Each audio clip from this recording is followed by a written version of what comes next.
Ah, et une petite actu Inside Divis, donc les fans de Tesla qui me suivent, vous allez encore gueuler parce que c'est encore un article qui critique un modèle Y là pour le coup.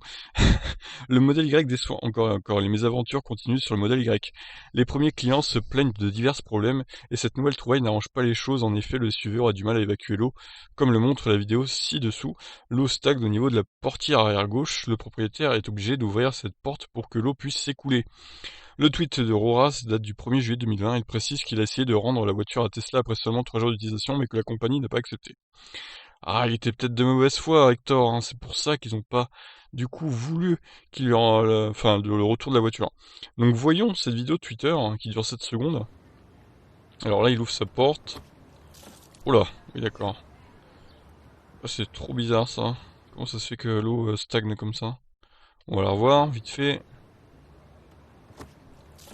Ouais, ça se stagne au milieu de la porte environ. Et ça peut pourrir dans la voiture, ça c'est vraiment, c'est pas bien du tout quoi.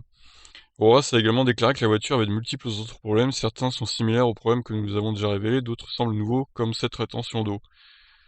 Nous avons essayé de le contacter afin d'en savoir plus, ce problème touche-t-il seulement la portière arrière gauche? Est-ce que Tesla a déjà effectué la réparation? Qu'en est-il des autres problèmes signalés? Malheureusement, nous n'avons toujours pas eu de nouvelles de lui.